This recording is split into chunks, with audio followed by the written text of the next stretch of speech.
Hello, welcome to A Course of Love, Chapter 7, Withholding.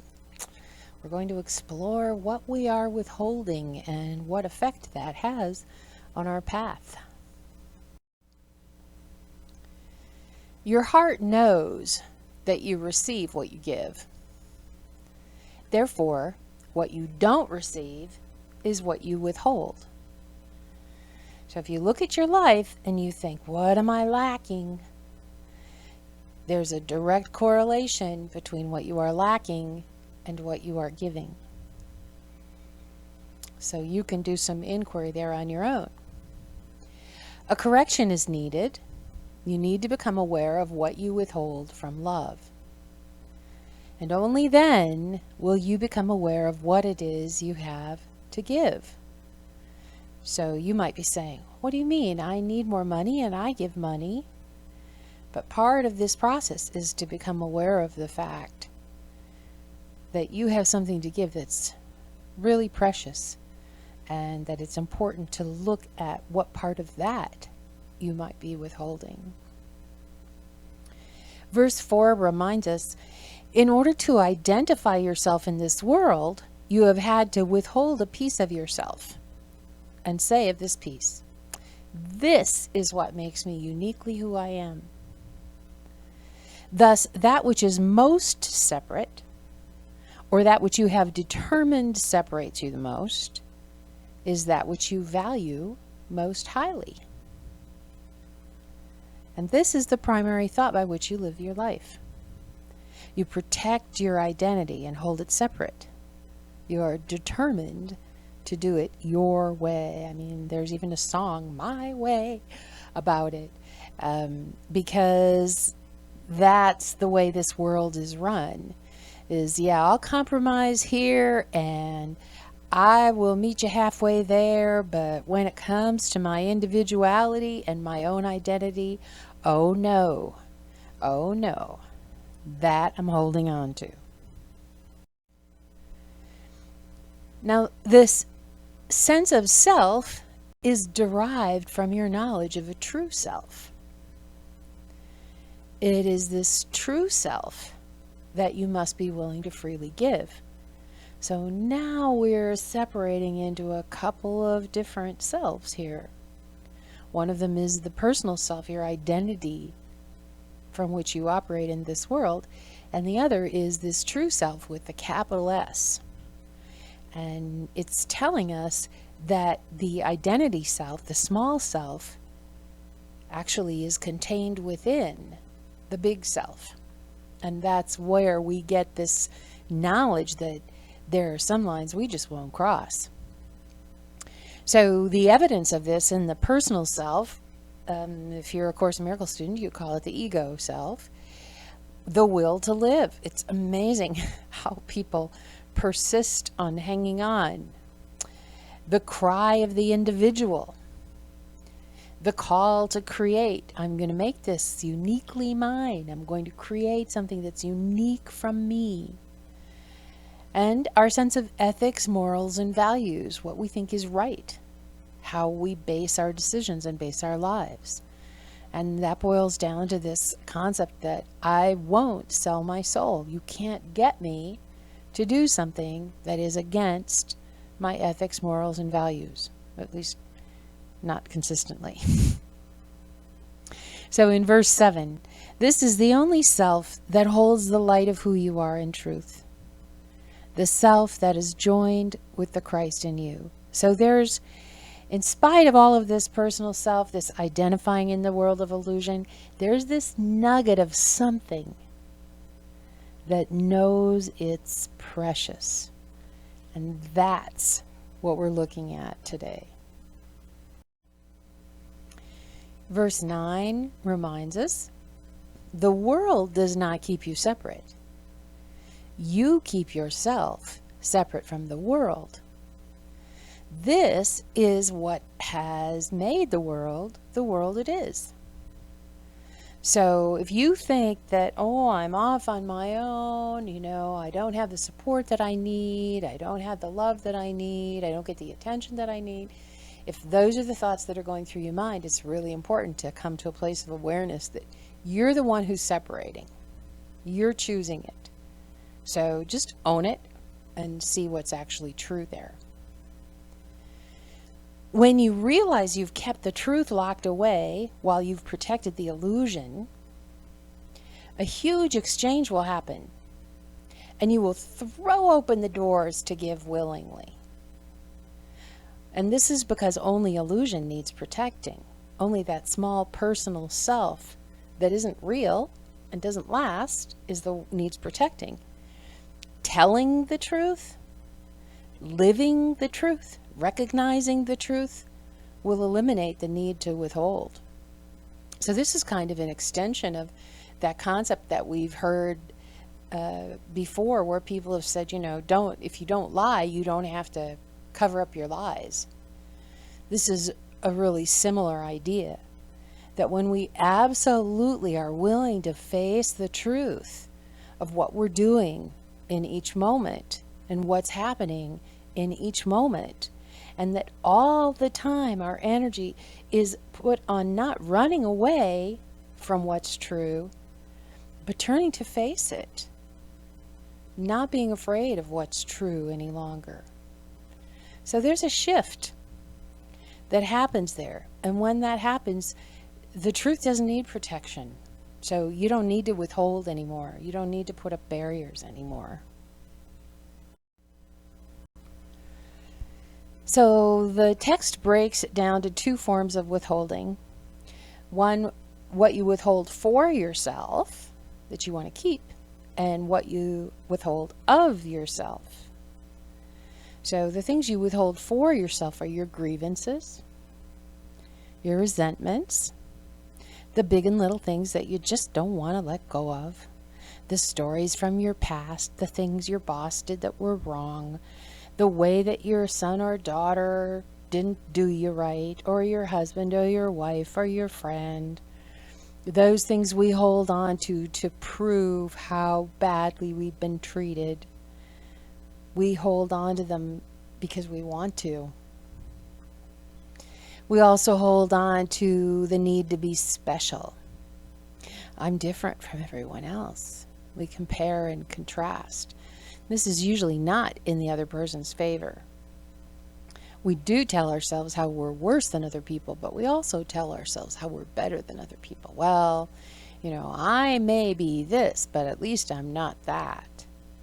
So we withhold those things. We like them. They feed the ego. The ego can get great nutrition out of these particular things. It can feed off of those grievances and resentments, seems like endlessly. And the need to be special, of course, feels almost like a security blanket. But your withholding causes others to withhold from you, which gives you another grievance. So if you hold a resentment against somebody, even though you don't tell them, you're withholding from them. They know it. And then they withhold from you, and now you've got something else to complain about. So it becomes a little dance that we do, the drama that we create. And it's all around this concept of what you withhold for yourself. And now let's switch over to what you withhold of yourself.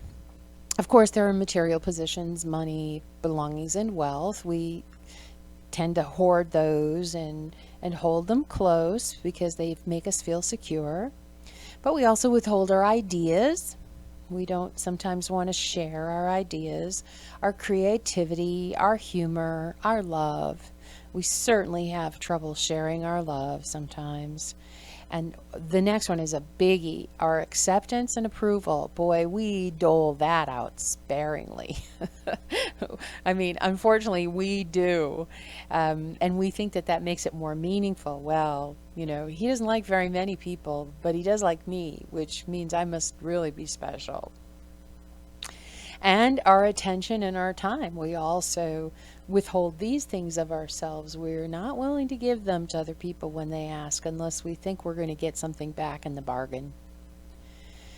But then the question is asked, what good are any of these? if they're not shared.